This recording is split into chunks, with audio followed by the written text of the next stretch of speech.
Fakta One Piece 1066. Robin, apa mesin yang kau maksud mesin itu? Saka, karena abad kekosongan itu sejarah tentang negara dengan peradaban maju. Lalu agar keberadaan negeri itu tidak diketahui siapapun, semua hal yang berhubungan dengan itu dihapus oleh sejarah.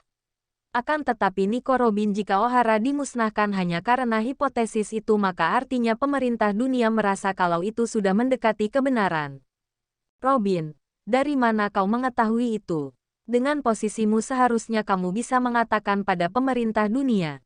Saka, jika berbicara tentang itu aku pasti dilenyapkan. Hari itu dunia dilanda kehebohan karena negeri dengan pengetahuan terbaik di dunia dilenyapkan dan hanya menyisakan seorang gadis kecil. Beberapa bulan setelah itu aku pergi ke Ohara yang sudah terbakar habis. Untuk memberi bunga pada kenalanku Profesor Clover. Robin, kau mengenal Profesor Clover? Saka, dan tanah itu menjadi tanah para arkeolog. Karena bakat yang terlalu hebat terjadilah tragedi itu. Aku yang melangkah masuk ke Ohara melewati pohon pengetahuan yang habis terbakar, lalu aku dikejutkan oleh sesuatu. Karena di tengah pulau terdapat danau yang di dalamnya penuh dengan literatur. Kemungkinan setelah tahu pulau terbakar oleh Booster Call, para ilmuwan bertekad tetap tinggal dan menyelamatkan warisan untuk masa depan meski nyawa taruhannya. Tentara yang tidak melihat tentu saja tidak sadar dengan yang dilakukan penduduk Ohara yang menjadikan ini kemenangan telak untuk Ohara. Robin, perkiraanmu benar. Ohara berhasil menguak keberadaan negeri itu. Saka, begitu ya, jadi semua benar. Robin, lalu di mana semua literatur yang terpendam sekarang? Saka, jika eselon atas mendengar akan hal ini maka semuanya akan berakhir. Sebenarnya saat itu aku bertemu orang itu. 22 tahun yang lalu di Ohara, 1 bulan setelah Booster Call. Dragon, sudah lama sekali ya Vegapunk. Aku bisa mengenalimu dari gaya rambutmu.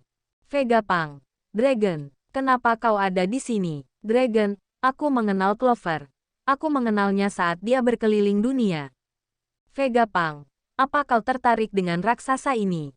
Mereka datang dari Pulau Elba, mereka mengetahui tentang literasi ini. Kapten mereka seseorang yang ditutupi oleh perban. Dragon, dia bilang, aku tidak ingin aset-aset yang Ohara tinggalkan dihapus oleh sejarah.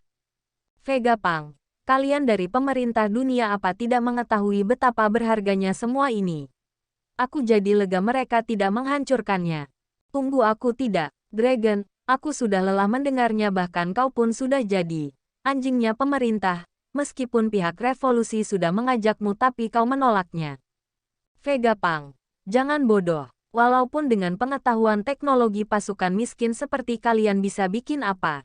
Pemerintah dunia adalah organisasi yang sangat besar, terutama angkatan lautnya. Di sana banyak sekali orang yang bisa mengerti aku.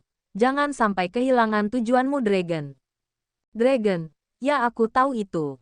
Tapi dengan terjadinya insiden ini, benar-benar membuatku marah. Menggunakan kekerasan dan mengatasnamakan hukum untuk melawan seorang ilmuwan yang tidak berdaya hanya gara-gara opini tidak masuk akal mereka. Aku akan mengumpulkan pasukan untuk melawan mereka. Vegapunk, kau benci kekerasan. Dragon, tunggu saja Vegapunk. Aku akan merubah dunia. Tidak akan aku biarkan kematian Clover dan keinginan Ohara menjadi sia-sia begitu saja. Sanka berkata saat itu Dragon beserta Ivankov dan Bartolomeo Kuma mendirikan pasukan revolusi yang mengejutkan dunia. Literasi Ohara pastinya tidak jatuh ke tangan pemerintah, karena aku sangat tertarik dengan itu. Kemudian diam-diam aku pergi ke Pulau Elbaf. Mereka mengizinkanku untuk membaca semua dokumen, dengan kata lain aku mengetahui tentang Ohara, rahasia dunia, semua itu ada dalam pikiranku untuk memajukan penelitianku. Robin, nama dari kapten itu adalah Saolkan. Saka, benar. Saat ini dia sedang bersembunyi, tidak ada yang membocorkan persembunyiannya. Setelah itu Vegapunk yang asli bertemu Luffy dan menyapa, kau anaknya Dragon kan? Aku tahu kau akan ke sini. Selamat datang.